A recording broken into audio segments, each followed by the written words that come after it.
Assalamualaikum warahmatullahi wabarakatuh. Kita ketemu lagi dalam kuliah teori grup. Pada kesempatan kali ini kita akan membahas grup faktor. Untuk membahas grup faktor, kita tidak terlepas dari bahasan-bahasan sebelumnya, khususnya pokok bahasan koset dan subgrup normal. Grup faktor ini objek kajiannya tidak lain adalah himpunan semua koset kanan.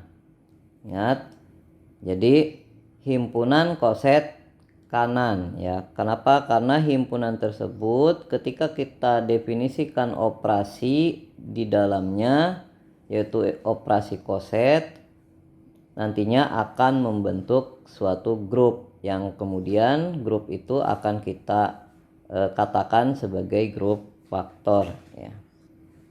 Nah, himpunan koset kanan kita tandai dengan G per H ya, seperti Anda lihat. Nah, himpunan ini merupakan partisi pada grup G ya.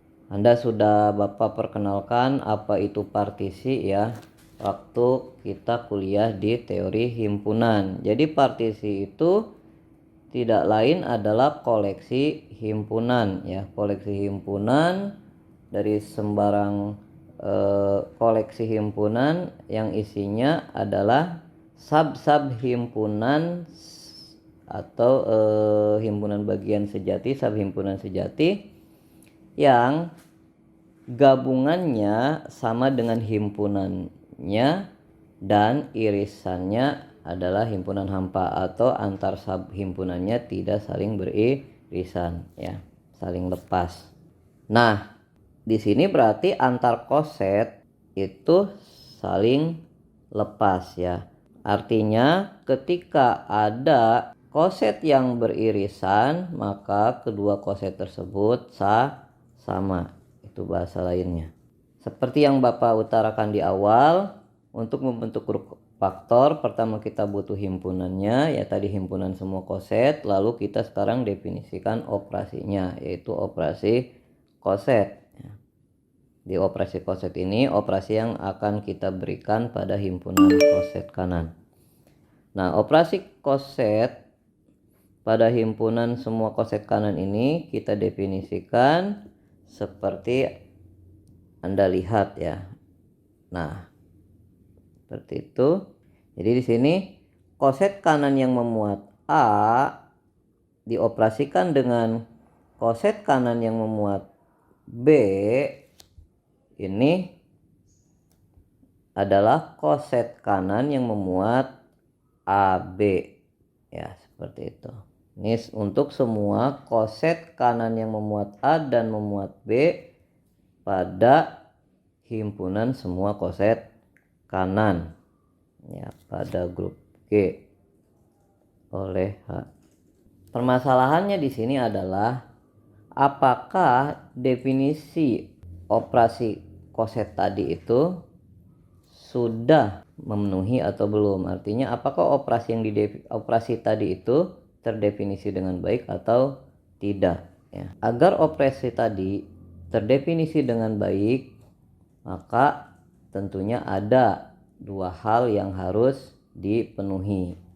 Coba ingat kembali definisi dari operasi yang terdefinisi dengan baik saat kita membahas struktur aljabar ya. Nah, sekarang Anda perhatikan syarat yang harus dipenuhi tersebut. Pertama, bahwa hasil operasinya harus unik. Artinya setiap kita mengoperasikan dua buah koset kanan, hasilnya harus satu buah koset kanan ya, tidak boleh lebih dari itu. Yang kita bisa menuliskan dalam notasi matematikanya seperti ini ya. Setiap kita mengambil koset kanan HX, HY, HA dan HB, ini harus memenuhi HX, HY sama dengan HA, HB ya. Ketika HX-nya sama dengan HA dan HY sama dengan HB ya. Berikutnya syarat yang keduanya harus memenuhi ketertutupan. Artinya bahwa himpunan semua koset kanan ini harus tertutup terhadap operasi koset yang kita definisikan tadi. Ya, artinya setiap kita mengambil sembarang koset, hasil operasinya harus berada di himpunan koset tersebut. Ya, jadi kita ambil katakanlah koset HX dan koset HY. Ini hasil operasinya harus berada di himpunan koset itu ya. 2 poin tadi ini akan terpenuhi jika pertama adalah ketika koset kanan yang memuat XY sama dengan koset kanan yang memuat AB ya. Berikutnya adalah ketika koset kanan yang memuat AB ini berada di himpunan koset kanan tersebut ya. Nah, 2 syarat ini akan terpenuhi ketika apa? Ketika H atau subgrup H yang kita pilih ini harus normal di G. Ya, ini harus normal. Kenapa? Karena ketika normal, poin yang pertama ini akan terpenuhi ya. Jadi persyaratan yang pertama ini dia tidak bisa terpenuhi ya kecuali H-nya normal di G ya. Nah, sekarang kita rincikannya. Jadi syaratnya si H-nya harus normal. Nih Anda akan lihat kenapa kok harus normal. Nah, ini terjawab nih ketika Anda nanti lihat tuh ulasannya nih. Ya, kita buktikan syarat pertama dulu. Tadi adalah overview-nya, ya idenya kenapa sampai muncul normal itu. Nah, nanti di sini sekarang kita lihat penerapannya. Biasa secara formal untuk menunjukkan hasil operasi yang unik kita harus mengambil 4 koset kanan yang sembarang ya, 4 koset kanan sembarang. Katakan di sini koset kanan subgrup H yang memuat X, Y, A dan B. Ya, dengan catatan koset kanan yang memuat X sama dengan koset kanan yang memuat A, lalu koset kanan yang memuat Y sama dengan koset kanan yang memuat B ya. Lalu kita punya bahwa X itu adalah anggota nih, X adalah anggota koset kanan yang memuat X. Padahal HX sama dengan HA. Ini berdasarkan asumsi kita. Nah, Y itu anggota dari koset kanan H yang memuat Y, padahal dari asumsi kita punya bahwa HY sama dengan HB ya. Karena X anggota di sini ya, dari yang ini nih kita punya apa? X anggota dari HA. Lalu dari yang ini kita punya Y anggota dari HB ya. Nah, X anggota HA itu artinya X itu dapat dinyatakan sebagai hasil operasi anggota H dengan A. Katakanlah kita ambil anggota H-nya H1. Sehingga kita punya X sama dengan H1, anggota H ini dioperasikan dengan A. Seperti ini ya. Ya, ini sama dengan ya, ini Bapak salah tulis. X sama dengan H1 dioperasikan dengan A. Lantas di sini Y anggota HB. Artinya Y dapat dinyatakan sebagai hasil operasi anggota H dan unsur B ini. Nah, sehingga kita punya Y sama dengan H2B. Nah, ini untuk membedakan aja bahwa kedua H-nya itu tidak harus sama ya. Yang menjadi ketentuan adalah sehingga persamaan ini terpenuhi. Nah, lalu ini akan mengakibatkan bahwa si XY itu akan seperti ini ya. X-nya kita ganti, Y-nya juga kita ganti. Sehingga kita punya XY sama dengan H1A dioperasikan dengan H2B.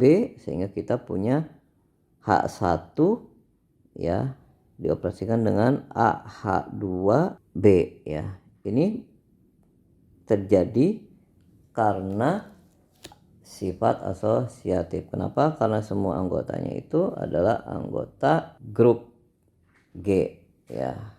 Kita tahu bahwa grup G ya karena dia grup memenuhi hukum asosiatif ya. Nah, di sini kita tadi menerapkannya ya. Kita butuh normal ini untuk kita bisa menyatukan ini nih H2 dengan H1 ya.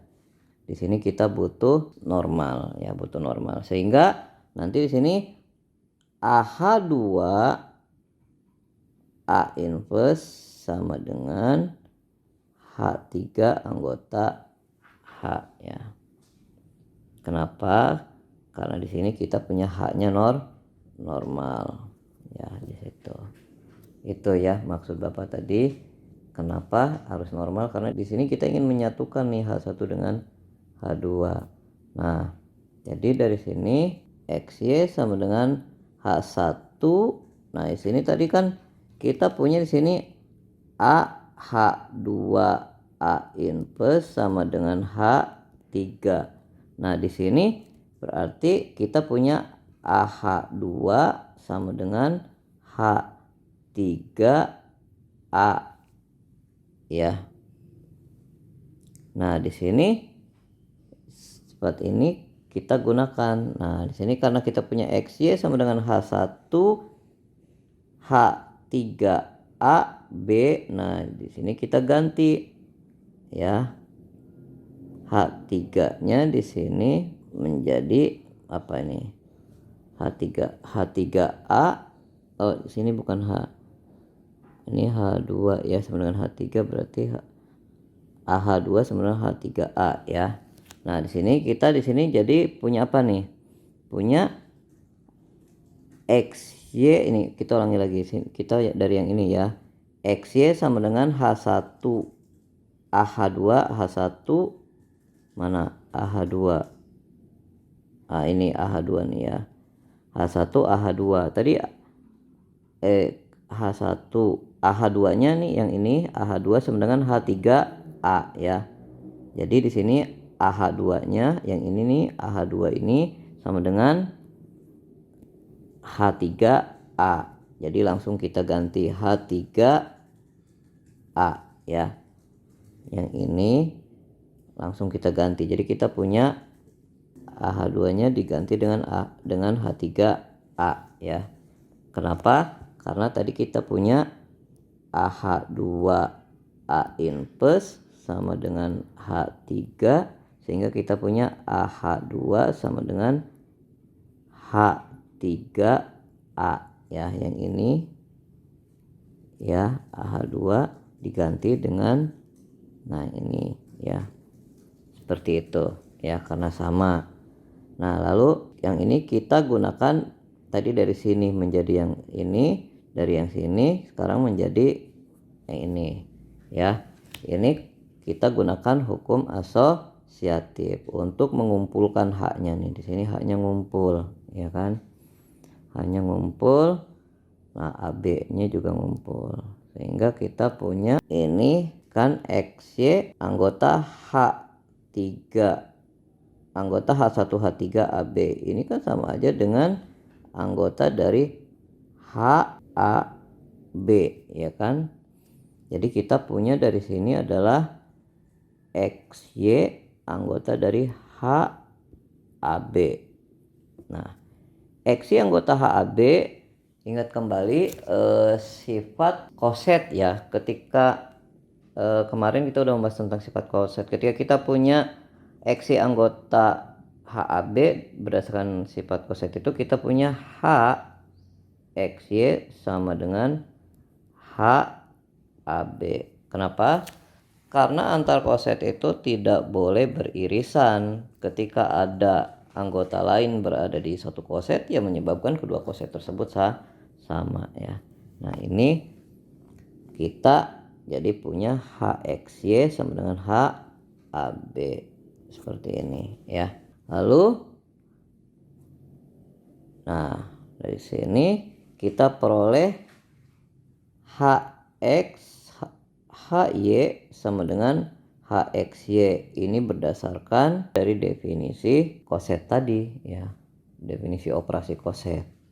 Nah lalu dari HXY ini sama dengan HAB. Ini berdasarkan yang barusan tadi kita peroleh ya, HXY sama dengan HAB. Nah HAB ini sama dengan HB. Ini juga berdasarkan definisi dari operasi koset yang kita punya ya. Nah kita punya HX HY sama dengan HA HB ya, seperti itu. Kita punya HX HY sama dengan HA HB. Nah ini sesuai dengan definisinya ya. Nah jadi hasil operasinya unik ya, itu udah terpenuhi. Lalu berikutnya kita akan tunjukkan bahwa himpunan semua koset ini tertutup terhadap operasi koset ya. Ini kita ambil dua koset sembarang, katakan koset subgrup H yang memuat A dan yang memuat B ya. Lalu kita operasikan kedua koset tadi itu. Nah tadi di awal kan kita sudah tahu kalau HAHB itu berdasarkan definisinya menjadi HAB ya. HAB ini adalah anggota dari himpunan koset tadi ya. Kenapa? Karena AB-nya adalah anggota G. Pada definisi dari koset itu muatannya ini harus berada di anggota G ya. Kesimpulannya bahwa si himpunan semua koset ini tertutup terhadap operasi koset ya. Jadi dua syarat tadi terpenuhi ya. Hasil operasinya unik dan masih berada di himpunan koset juga. Sekarang kita masuk, karena tadi operasinya terdefinisi dengan baik, berarti kita dapat mengatakan bahwa himpunan koset tadi membentuk struktur ya, membentuk struktur. Sekarang kita lihat struktur himpunan koset tadi ya. Kita sudah ganti ya subgrupnya, bukan subgrup sembarang lagi. Kenapa? Tadi ada syarat tambahan tadi, dia si himpunan koset ini akan membentuk struktur hanya ketika si subgrupnya normal. Nah untuk membedakan dengan subgrup yang lain, kita gunakan notasi G per N ya. Jadi kalau G per H itu tadi adalah himpunan semua koset kanan. Nah kalau ini adalah himpunan semua koset kanan yang subgrupnya berasal dari subgrup normal ya. Jadi beda dengan yang tadi. Nah tentu saja ya himpunan koset yang ini adalah membentuk struktur ya. Operasi koset ini bersifat asosiatif ya. Kenapa bersifat asosiatif? Katakanlah kita punya NA, kita operasikan dengan NB, kita operasikan dengan NC ya. Ini mengakibatkan NA NB ini kita punya NAB ya kan, NAB dengan NC ya, NAB NC. Nah NAB NC kita punya N A B C ya, NABC. Lalu di sini oh ya maaf tadi berarti karena ABC-nya anggota grup G dan G-nya, karena G-nya grup maka dia memenuhi hukum asosiatif, sehingga kita juga di sini bisa menerapkan hukum asosiatif, sehingga kita punya N A B C ya. N A B C itu tidak lain adalah N A N B C ya kan. Nah N A N B C ini tidak lain adalah Na katakan dengan NB NC ya, seperti itu ya. Jadi terpenuhi ya hukum asosiatifnya di struktur G per N ini. Nah, lalu berikutnya adalah bahwa subgrup normal N ini adalah identitas dari struktur G per N ya. Nah, coba kita buktikan bahwa N dioperasikan dengan NA ini sama aja dengan N itu tidak lain adalah NE ya, NE NA ya. Ini sama dengan NEA ya, sama dengan NE. EA itu sama aja dengan A kan, sehingga N sama dengan NA, NA sama dengan NA ya. Nah, sama dengan NA ya, satu syarat terpenuhi. Sekarang sebaliknya, NA dioperasikan dengan N. Nah, ini mengakibatkan bahwa N itu tidak lain adalah NE asli. Nah, kan seperti itu ya. Ini tidak lain adalah NAE ya. NAE itu ya sama aja dengan NA. Jadi NA dengan N hasilnya adalah NA. Sehingga dapat kita peroleh bahwa E di G per N ini tidak lain adalah N ya. Identitas untuk grup G per N itu adalah N itu sendiri. Berikutnya,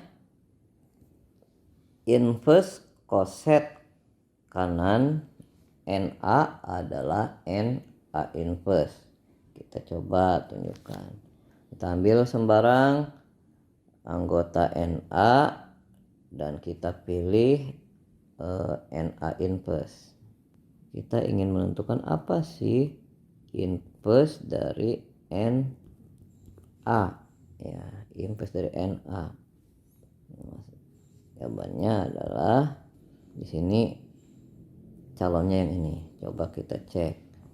NA kita operasikan dengan NA inverse. Ini hasilnya adalah NAA inverse sama dengan NE sama dengan N ya, sama ya, identitas ya. N itu kan identitas ya.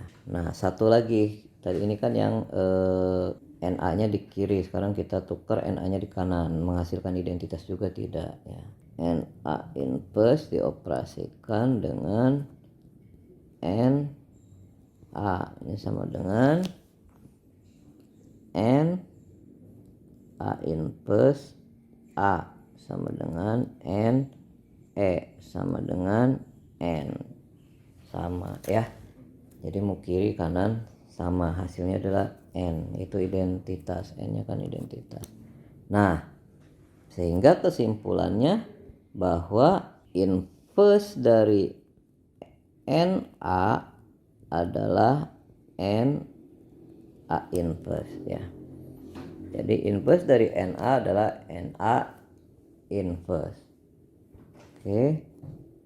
Nah, karena 3 syarat struktur membentuk grup terpenuhi, sehingga struktur koset kanan ini membentuk grup. Syarat pertama apa tadi? Syarat pertamanya yang terpenuhi adalah apa? Sifat asosiatif terpenuhi. Syarat keduanya adalah adanya unsur identitas. Syarat yang ketiganya, setiap anggotanya memiliki inverse ya. Jadi 3 syarat terpenuhi, sehingga kita dapat mengatakan bahwa struktur koset kanan ini adalah grup. Nah, sekarang kita nyebutnya bukan struktur lagi, tapi grup. Nah, grup yang tadi itu untuk selanjutnya kita katakan grup faktor. Nah, ini definisi dari grup faktor. Misalkan G suatu grup dan N subgrup normal pada grup G, himpunan semua koset kanan subgrup normal N pada grup G ditulis G per N, ini disebut grup faktor dari grup G oleh grup N jika himpunan tersebut dilengkapi oleh operasi koset. Ya, operasinya ya sama seperti tadi. Dia Anda tinggal mengoperasikan dua koset seperti ini. Ya, ini untuk semua operasi ini berlaku untuk semua koset kanan ya dari subgrup normal N di G. Nah, oke. Nah, sekarang apa sih grup normal itu contohnya seperti apa? Ketika kita ambil grup, apakah setiap grup yang kita ambil itu memiliki grup faktor? Ya, kita periksa dulu apakah grup tersebut punya subgrup normal tidak. Kalau kita punya subgrup normal, ya berarti kita bisa membentuk grup faktor. Nah, sekarang kita perhatikan bilangan bulat ya. Karena kita tahu himpunan itu adalah grup, kita punya grup himpunan bilangan bulat dengan operasi jumlah, dan kita ambil salah satu subgrupnya, yaitu subgrup bilangan bulat kelipatan 2, maka kita bisa membentuk grup faktor Z per 2Z. Kenapa? Karena subgrup bilangan bulat kelipatan 2 ini adalah normal. Anda buka kembali materi sebelumnya, di sana Bapak sudah menjelaskan bahwa subgrup 2Z ini adalah normal ya, sehingga kita bisa membentuk grup faktornya. Nah, anggota dari grup faktor ini ada dua ya anggotanya. Pertama adalah bilangan bulat genap dan bilangan bulat ganjil ya. Jadi kita bisa membuat tabel Kelly dari himpunan ini ya, himpunan koset kanan ini ya. Anda bisa tahu dari sini mana sih identitasnya ya, identitasnya itu 2Z ya, identitasnya. Lalu hukum asosiatif jelas ya, karena bilangan bulat itu grup ya, otomatis ketika kita mengasosiatifkan koset-koset ini, kita bisa menggunakan sifat asosiatif untuk mengasosiatifkan anggota-anggota bilangan bulatnya tadi ya. Nah, di sini 2Z-nya adalah identitas, jelas berarti inverse-nya diri sendiri. Nah, yang perlu kita cari ada yang ini nih, 2Z plus 1 ini bilangan ganjil. Bilangan ganjil itu inverse-nya apa kan gitu. Di sini kita bisa tahu nih, ternyata untuk bilangan ganjil ini inverse-nya adalah dirinya sendiri. Kenapa? Karena ketika ganjil berinteraksi dengan dirinya sendiri, dia berubah menjadi genap ya, atau menjadi identitas. Agar dia kembali ke asal ya, dia harus berinteraksi dengan dirinya sendiri ya, dia bisa kembali ke genap ya, karena genap itu adalah awal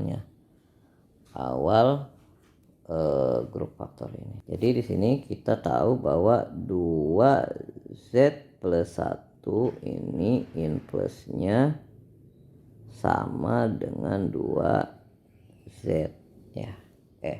Inverse-nya adalah dirinya sendiri ya. Jadi 2Z plus 1 ini inverse-nya adalah dirinya sendiri, yaitu 2Z plus 1. Kenapa? Karena 2Z plus 1 tambah 2Z plus 1 itu hasilnya adalah, coba kita cek ya, 2Z plus 1 dioperasikan dengan 2Z plus 1 ini sama aja dengan 2Z plus 2 ya. 2Z plus 2, 2Z plus 2 itu akan sama dengan 2Z ya. Oke, masuk ke contoh berikutnya. Kita masuk ke grup simetri ya, masuk ke grup simetri dengan operasi komposisi, dan kita perhatikan subgrup siklis yang dibangun oleh permutasi 1, 2, 3. Nah, kita dapat membentuk grup faktor ya. Kenapa? Karena subgrup tadi normal ya, pernah kita buktikan ya di pertemuan sebelumnya. Kita sekarang langsung pakai aja. Nah, kita perhatikan di sini ya. Ini adalah identitasnya ya. Sementara yang ini adalah unsur yang infusnya adalah dirinya sendiri. Jadi ini tadi identitas dan ini infusnya dirinya sendiri. Jadi semua anggotanya punya infus. Asosiatif jelas karena si S3-nya grup. Lalu coba kita berarti ini S3 per 123 ini sama dengan 123 ya. Lalu infus dari yang ini 123 12 infusnya ini tidak lain adalah dirinya sendiri. 123 ya, 1 2 ya, dirinya sendiri ya. Nah, tadi dua contoh itu adalah grup faktor. Kenapa? Karena subgrupnya normal. Lalu gimana kita mengambil contoh yang bukan grup faktor? Ya, kita tinggal ambil grup yang subgrupnya tidak normal. Contohnya di sini kita pandang grup S3 masih sama, lalu kita ambil subgrupnya adalah yang tidak normal. Di sini kita pilih subgrup siklis yang dibangun oleh permutasi 1-2. Kita tahu di pertemuan sebelumnya sudah kita buktikan bahwa dia tidak normal ya, sehingga himpunan koset kanan yang dibentuknya itu tidak membentuk grup faktor ya. Seperti itu. Coba Anda cek ya sendiri. Nah, simak dan perhatikan sampai semua materi yang Bapak sampaikan dapat dipahami ya. Jika ada bagian yang belum dimengerti, silakan utarakan pertanyaan pada kolom komentar. Jika video bermanfaat, Anda silakan subscribe, like, dan share ya ke teman yang lainnya sehingga mereka mendapatkan manfaat dari materi ini. Jangan lupa ya, loncengnya ditekan. Kenapa?